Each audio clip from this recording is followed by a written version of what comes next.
好，今日嘅 agenda 我都好快咁講一講，就係其實一開頭我哋就會有 James 去解釋一下 CDP 嘅運作啦，有啲咩幫助啦，點解要做一個 CDP 啦。我哋跟住之後就會邀請阿 George 上嚟同我哋有一個好快嘅 chat 啦，咁啊講下大家傾下一啲做 CDP 嘅心路歷程啊，或者可能一啲少少嘅分享啦，喺 use case 上面。咁之後就有一啲 service offering 啦，同埋啲 Q&A 嘅 session 嘅。我去交個時間俾阿 James。Let me pass the time to James now for the introduction of customer data platforms. Excellent. Hi guys, nice to meet you all. Unfortunately, my part's going to be in English. I think we'll do a hybrid webinar today. I think George will speak his in Spanish, so everyone here speaks Spanish. We'll have a good time. So to start off the bat, actually, it's a joke by the way. It's not Spanish. He'll be in English. What is a CDP, first of all, right? So we probably joined this event because maybe you heard of CDP, maybe you saw the O2O, and that's also a hot topic as well. But as you might know, CDP is a really big, I would say, buzzword, but in actuality, it's a buzzword that's actually genuinely good, not just kind of overhyped. So what is a CDP? Well, CDP, first of all, stands for Customer Data Platform. And actually that alone should be explanatory enough. But the idea there is that it's a system that stores, processes, and activates customer data. So customer data can be a collection of different types of data. For example, you have customer profiles, even perhaps from an e-commerce or retail platform. That can be from a legacy system, POS systems, or even from online e-commerce platforms like Magento or Shopify. You also have market data, it's kind of like external source of data, but typically with marketing data, advertising data, etc. You also have your different marketing data sources. So you have the Google Ads, your typical GA, for example, you're probably used to using. But you also have your sales data. Probably most importantly is to make sure you have your accurate sales data to perform analysis properly, projections, customer lifetime value calculations, etc. So all of these kind of data pieces are what make up your, I would say, data pool, for lack of better terms. And this idea behind this platform is that you're able to connect all those together, stored in one single pool, or actually data warehouse, process it, so in a sense, model it, create LTV models, for example, create events and dimensions like customers and stores as locations, etc., and activate it. The last step is probably the hardest step. We're not going to cover activation today. I do want to do a future event next month about this. So if you're interested in learning about activation, which I'll speak more about in a second, a little bit, make sure to join our next event and join our Slack channel. Also, throughout this whole process, the whole webinar as well, while I'm speaking too, if anything comes up you're thinking about, I have a question, do not hesitate to ask in the chat. You might forget, you might ask the question and leave. And that's fine as well, because, you know, we're going to record this session. We can send all the recording out to everybody here today. So if you ask a question and you have to go perhaps to a meeting, don't worry about it. We can still answer the question and you can watch the recording after to see the answer. Excellent. So why is CDP? So I would call these the marketing driving factors or market driving factors that influence the reason to invest in a CDP. Again, the CDP is not necessarily new technology. It is kind of this idea of combining data together in a single source and using it properly. But the technology itself now, enabling it at lower cost, lower setup times, it's really making it a lot more feasible for any company of any size, literally any size, well, even large one and small. So in this case, one of the first driving factors is the fact that cookies are out, conversion APIs are in. It's actually a pretty good topic to talk about on its own sometimes. But as you might already know, if you don't already know as well, perhaps, again, ask Q&A if you want. But this topic of cookies, which is, you know, marketing pixels, Facebook pixel, Google Ads, conversion pixels, etc. These on website little trackers using third-party data. Those are literally becoming obsolete as we speak, if not already in many platforms like Safari browsers, etc. And the way forwards from that is conversion APIs, which requires server-to-server communication. And if you don't have that set up, it's really hard to set up without, I would say without a CDP, it makes it, with a CDP, it makes it easier. And starting from scratch might seem impossible. So a CDP makes that much, much more easy. Also, the fact that data warehousing is exceptionally affordable now. So not all CDPs use data warehousing solutions. As you'll see in a second here, the different flavors of a CDP. There's some prepackaged ones that have their own data storage platform and their own, you know, interim data pool.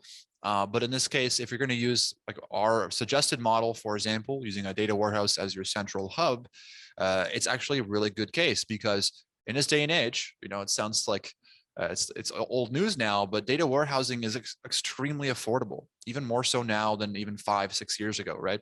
So data warehousing, as we look in the past, compared to what it used to be, it's really affordable. You can literally process terabytes of data for almost pennies, as much as a Starbucks coffee. So it's really, really good for companies to store and pool their data and build models on top of it with practically no extra charge for that data storage. We typically use BigQuery for our own data warehousing solutions, but we also able to cover things like Azure as well and AWS as well. It's also Snowflake in the market is really popular too, but I personally really like BigQuery.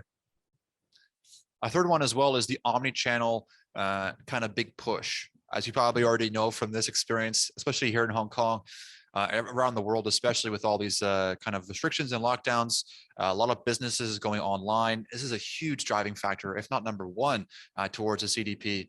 It does help companies who have a multi-presence, even retail and online, to actually combine data together, understand the customer journey across both platforms with complete ease and no extra setup.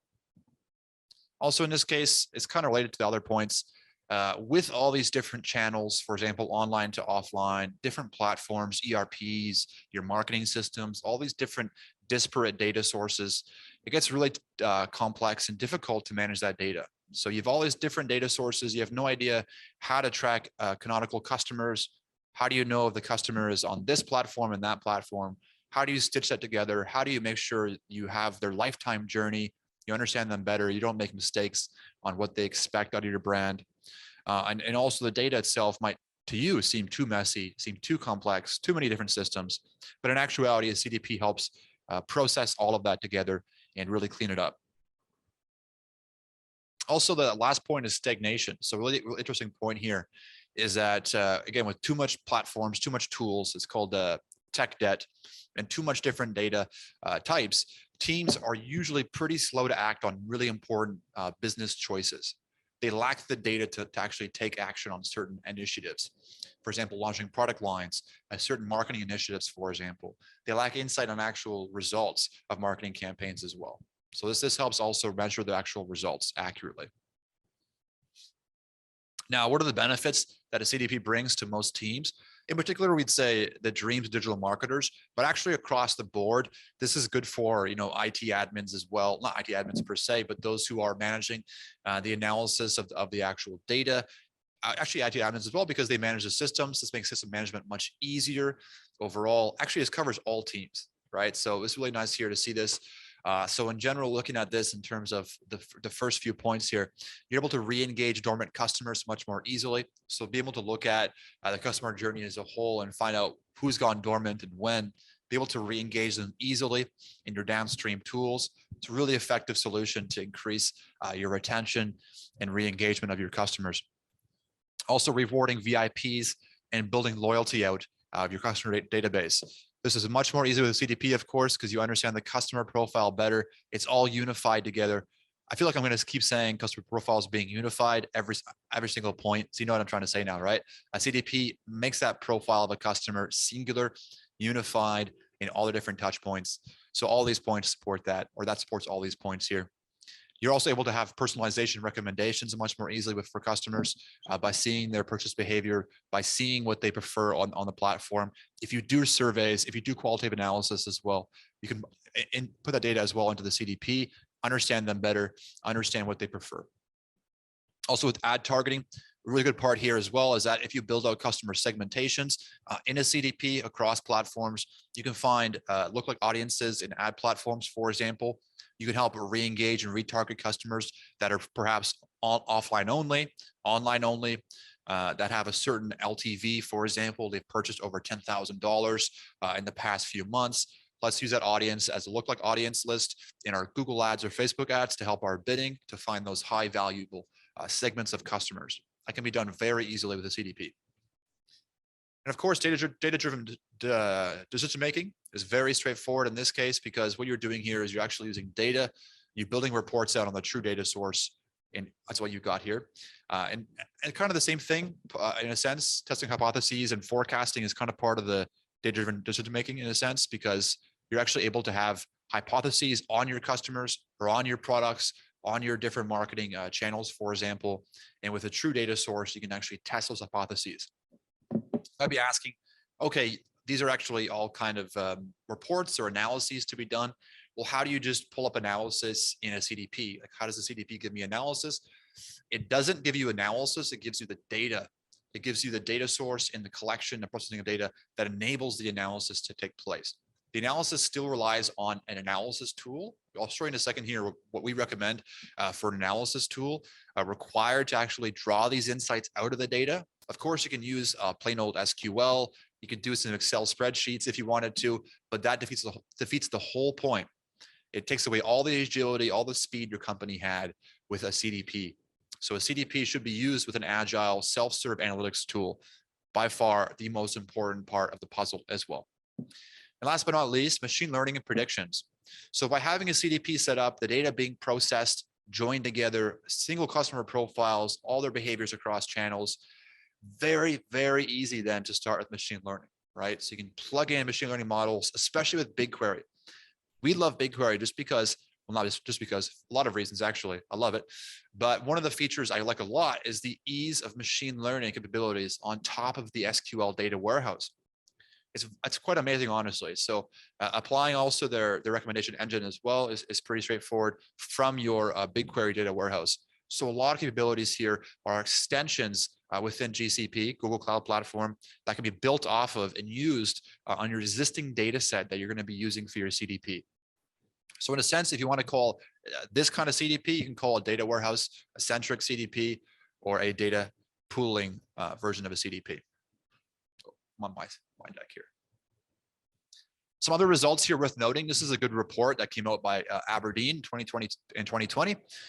This is actually a report based off of companies who use a CDP. And on their survey, they've realized that companies have an increase in customer satisfaction by 9x. They have over a 2x increase year-over-year growth in annual revenues. They have a 5x annual increase in average customer spend. So increasing the customer spend per customer. And that can be done in several different ways, right? So recommendation of products, that's gonna be done by increasing the breadth and depth of their purchase behavior. Over a 4x, again, these are 4x, not 4%. This is 4x increase of annual increase in employee engagement rates. Very interesting point, because you're thinking employee engagement, where does that come from? Is it a CDP? What the heck are employees to do with a CDP, right? Is it like, are employees with the customers? No. So a CDP also helps align your team members on your data as well. What I've seen as well, other companies we've applied to CDP at, is that teams that would kind of work independently have come together on the same data source and therefore communicate and collaborate much more.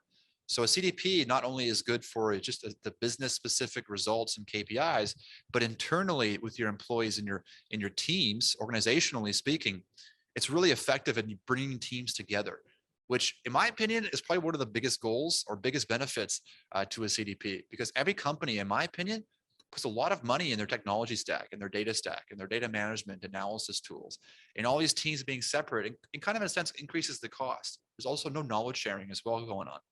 By having the teams work together, you literally multiply your human capital. It is quite amazing to see. And I think one of the biggest benefits to a CDP, which is kind of usually goes unseen. And almost got 5x annual growth. And what I mentioned earlier too, this cross-sell and upsell revenue. So by understanding customer behavior, what products are their favorite, and also applying some machine learning, which you can do with BigQuery ML. Understand product recommendations as well. So what products cause the biggest uplift in our customer purchase behavior with a certain product line or certain product category? Let's promote those products to our customers. If you want to push promotions, for example, with it at a discount rate, to understand and test hypotheses first, you can do so as well. What's quite beautiful here, I mentioned earlier, hypothesis testing is also possible. It doesn't require a bit of scientific knowledge. You can also work with us to help you develop it out as well. But the idea there is that you build a hypotheses and tests on your customer data sets, A/B testing and whatnot, and then you have the results being measured and then understand better how to improve customer satisfaction. So maybe you have an idea, let's promote this product line to those who purchase that product line and see how it goes. Let's try a different pricing schema. Let's try a different promotional schema and see if it makes an influence on our customers and makes them happier. Keep doing that. You want to speak now?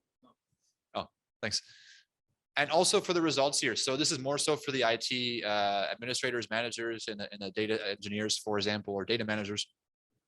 Here in general, to kind of summarize this as well, nice little graphic here Nico put up here, quite nice. It's kind of true. You still have to, this is actually probably for the IT administrators or managers in this case who are sitting back and relaxing. But in general, you should still be able to do your analyses, your insight reports, etc. But the agility and time required to produce those reports is a fraction of what it used to be, right? But as a summary here, the results to expect from a CDP, and these are genuine results, it's not just buzzwords, right? It is the unified first-party data. So getting all your first-party data sources together, think about how many data sources you actually have, right? So if you have one data source, maybe a CDP is not for you. Honestly, it's not really a CDP at that point. It's only one data source, but you can still do this the same mechanism where you import into a data warehouse, apply modeling, export into other downstream tools like Google Ads, Facebook Ads, and your analysis tools. But think about how many data sources you actually have. You probably have more than one in this day and age, definitely have more than one, right? So all those data sources that are kind of separate right now can be combined together in a single data pool into a data warehouse. You also then at that point ensuring data accuracy. So we actually provide the service as well. We provide the modeling services to our customers. There's also out of the box CDPs as well, like Segment, that do a kind of work by doing this data accuracy ensurement. In this case, we're looking at data accuracy in terms of source of truth, making sure that there's no duplicate values, making sure the orders, for example, for e-commerce and retail are not duplicated, making sure customer profiles are matched together when they can be, so that they're not creating duplicate customer profiles. This can all be done, and it is done a lot in CDPs. One of the big purposes of CDPs. Also mentioned earlier, ease of access to data. So all of your team members can now access a single source of truth of data. And again, that can be done in various ways, in various tools. But the whole point here is that the same data source, that true data source, is being then used to then sent downstream in those tools, as opposed to each platform have their own independent data, which is always going to be different. How many times have your teams told you, why does this report in GA different from this report? How come these two are different? How many times? It happens quite a bit, probably. And if that's the case, this would not happen in that scenario. It would all be the same data source. Everyone knows the true data, and it makes choices much, much quicker and much easier. Also, a really, really important point, on average, it reduces engineering hours required if your team is implementing these tracking platforms, these analytics platforms, these BI tools, all this kind of stuff like that, and doing data migrations and doing data ingestions and kind of doing ad hoc solutions here and there. This greatly reduces engineering hours. Once the CDP is set up, it pretty much runs on its own. If you want to modify a model, add a data source, add a destination of data, for example, which you'll see in a second what it looks like. It's very straightforward, only a few steps, maybe a few different models added, for example, but all of it's managed very tightly, very well, and easy to maintain and easy to transport as well. So if anything happens, you want to change your platform, you want to change your data warehouse solution, simply just export your models, re-import them into a new data warehouse infrastructure, and you're good to go.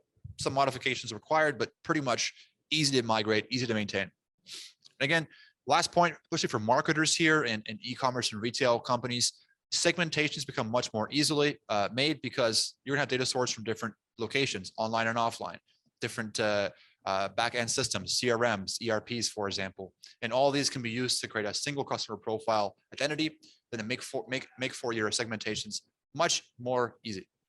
And also the segmentations themselves being created is one thing, but also being sent to other tools downstream is a totally different story.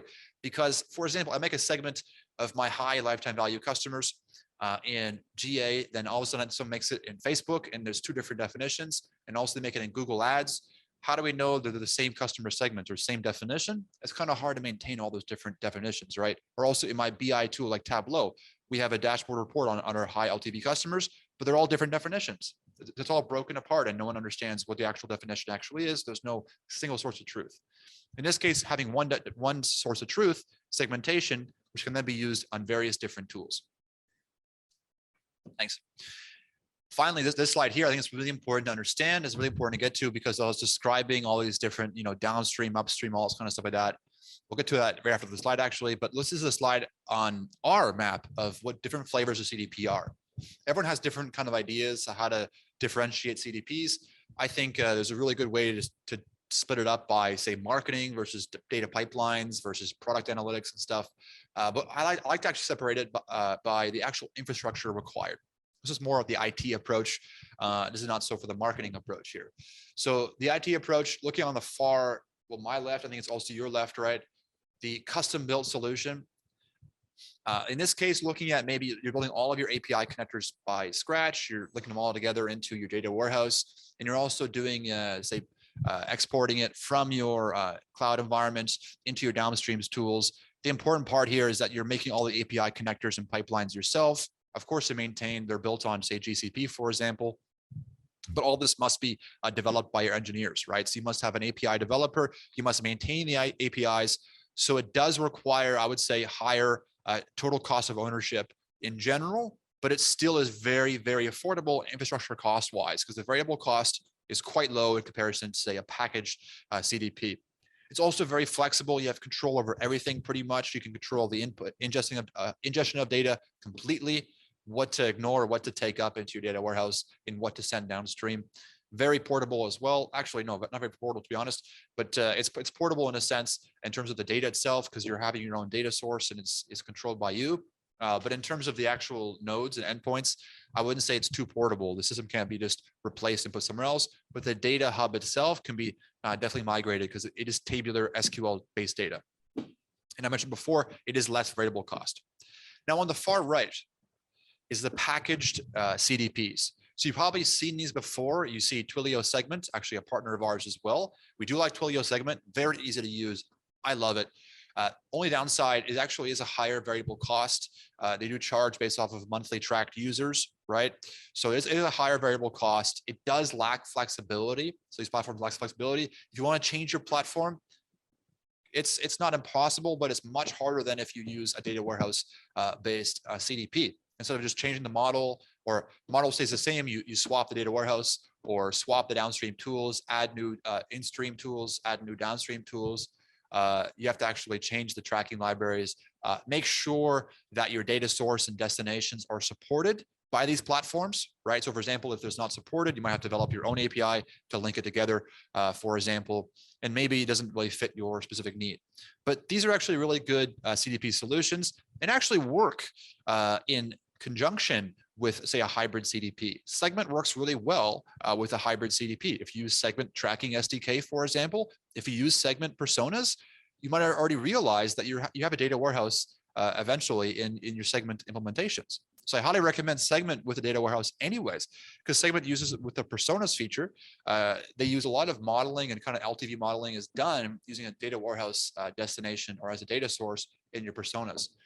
So Segment works really well, I would say, honestly, really well. And it does actually try to be that kind of platform where it can interact with say a data warehouse based CDP. So I wouldn't say Segment and hybrid in the middle here are mutually exclusive. I would say if you have Segment, I would still definitely consider this data warehouse solution as a way to increase your data agility and portability long-term.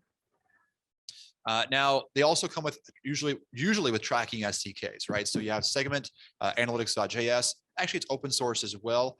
You can still use it without Segments, but using it with a Segment makes a lot of sense. You know, identify and track, all that kind of stuff like that. So it's kind of nice how they have packaged SDKs. But you can also still use Segment's open source analytics.js tracking SDK. You can also use Snowplow, for example. Snowplow is also another CDP as well, which is really good. I haven't had a chance to try it out yet, but I know Snowplow is really big in the market right now for CDPs, also for tracking libraries as well. So Snowplow would pair up really well with this hybrid CDP in the middle here. Now, what is this hybrid CDP I'm talking about? This is the, I would say, best of both worlds. Again, this is personal assessment as well, but also in the market. You would see a lot of good reports coming out of a company called GetCensus about this hybrid CDP. And in their words, they call it reverse ETL CDP, which I'll tell you why in a second here. But what is this hybrid CDP? Well, the data pipelines are managed. So we would use, for example, Fivetran for data pipeline ingestion. So what that does, it alleviates all the maintenance requirements for your data pipelines, automatically maintain API connectors. There's 480 different connectors on Fivetran. Everything you can imagine your platform uses, it likely is available in Fivetran as a connector out of the box. And literally all you do is just put a few credentials in there and you can start syncing all your historical data, literally, well, historical data in terabytes within a couple of days. But it's a really, really good platform in terms of getting up to speed fast, but also maintaining a data pipeline ingestion with absolute ease. And actually, I would say zero engineering requirements, which is quite amazing in terms of maintenance cost. It's pretty much zero. Then also in the other end of the spectrum as well, after it's in your data warehouse, you have this platform called Census, and you can sync the data out of there. So how this actually looks, we're short for time here, so a little bit faster here, sorry guys. How it looks in terms of a diagram, you're looking at this in terms of the data source ingestion, which over here on the far left here, taking data in from your blog, website, app, etc. You can ingest that using an SDK into your data warehouse, also with cloud-to-cloud ingestion using Fivetran. Once in your data warehouse, of course, you can do data transformation and visualization on top of it. Companies usually try to stop there. They have a data warehouse with data, they build some data studio dashboards or tableaus, and they're done. The issue there is that that data is stagnant, it's static. I think Tableau is awesome, but at the end of the day, you want to keep this data agile. You want to keep working with your data. So what happens there, what Census does is able to actually do reverse ETL, which in a sense, it runs queries, takes fresh data and sends it downstream to other tools like email platforms like Klaviyo to send emails to that customer segment, ingest into your CRM, your analytics platform and ads platforms. And it keeps all those platforms in sync. So it makes sure only new data gets updated in those platforms, and it keeps your data sources updated as well. So if data changes, it also updates those data sources as well. Because the profile changes, it updates the profile in your CRM. It's really quite amazing, and it treats your own platform as a full-fledged CDP. I'll skip this slide really quick, but in general, this is actually an example of a CDP we've built for a few different customers. And worth noting is DBT. Again, I'll just throw their name out there. You can Google it afterwards, but I'll show a QR code after this presentation here. We can scan and join our Slack channel. I'll share more information there as well about these platforms and tools. And again, this is more of a community building aspect here. So if you have any questions at all, let us know. And DBT, I think, is literally a mind-blowing thing when it comes to data builds. It actually stands for Data Build Tool. It's actually free to use for a single license. Honestly, quite amazing to build models. And what it's meant for is to help data teams build models together using a Git-based data modeling system. Also uses some Python as well, but it's SQL-based. And so teams can maintain and build models together in a Git-based environment. It's literally mind-blowing. It's a game changer. And that's why it's valued at a Series C right now. So here's an example, but also downstream mentioned earlier is a platform we actually sync into is a platform called Mixpanel, which is a real-time analytics platform and a self-serve platform. Makes it extremely easy for people to actually build reports and send things downstream as well from. So here's an example why Mixpanel is because it is, in our estimation, in our assessment as well, the easiest to use and most powerful platform, the combination of both being important to actually build these e-commerce reports, find your drop-off customers, for example, find your high-value customers, build those cohorts and sync those cohorts downstream from that tool. So it really helps your team visually build these reports really easily and take these segments and cohorts from different data sources. Again, CDP data works really well on Mixpanel because it takes any data source you want. It could be from a POS, from an online platform, from an ERP, shipping backend system, for example, all of it in one platform, unified together under one customer profile identification, and send this data off to other platforms for re-engagement, retargeting, messaging, for example, on OneSignal, MailChimp, Klaviyo, etc. Quite nice. Now, what are the steps to a CDP? Well, there's a few steps in planning. So first of all, you want to list all your current potential data sources I mentioned earlier and destinations as well. So make sure you know what platforms you're currently working with. And I would say that's a good litmus test. If you only have one, I mentioned before, maybe two, maybe think about your CDP a bit more. But if you have more than one, do not hesitate on listing those down and understanding you can actually sync those together. Next, identify KPIs using a measurement framework. This is a really important step, and companies usually try to skip this, and they treat KPIs like this, pipe dream or impossible to define thing. It is not impossible to define. Start defining KPIs today. If you want to understand better about how to define KPIs and measurement frameworks, again, drop us a message Join our Slack channel. We'll be sharing a lot more on measurement frameworks and a methodology on how to build one for your company as well. And it's much easier than you think. Third is determine the models and event tracking needed. So if you need to install event tracking on the website, you understand you do that, as well as build models. So if you want to track certain events, there's certain models that are required to be built. Next, the steps to set up. First of all, implement your event tracking if you need to. For example, the SDKs I mentioned earlier. Is it web tracking? Is it mobile app tracking, for example, or is it server-side data tracking, for example? But on server side, you can do cloud-to-cloud migration there. Next is to sync all your data together in a single pool using ELT. That is extract, load, and transform, not ETL. Big important reason why is because you want to load it in your data warehouse first and then transform it. Combine data together first and then build models, not transform in transit. You want to transform it in the warehouse. So it's more of a data pool or data lake in that case. Next is develop reusable models. So I mentioned before, DBT, data build tool. You can build models in DBT that can be reused constantly and updated very easily. So build models on your data set that can be reused across different teams, maintained much more easily, etc. Fourth is actively sync facts and dimensions. These are your models with verse ETL. And last but not least is to align your teams with your actionable platforms, your activity platforms. That is advertising, messaging, and engagement. So actually having this data downstream in those tools allows your team to then do proper engagement with your customers, advertising, etc. I'll leave a slide here just for a moment while we transition. This is an important slide. First of all, getting started is free. Yes, getting started is free actually, so you can try this stuff out yourself. The first one is a Mixpanel demo account you can scan. There is demo data sets on that website where you can access e-commerce, mobile apps, finance data sets, and just give it a little spin and see how it looks for you. And it's free to use in terms of that demo data set. There's also a free to use account under 100,000 tracked users. The second one is a Fivetran free trial.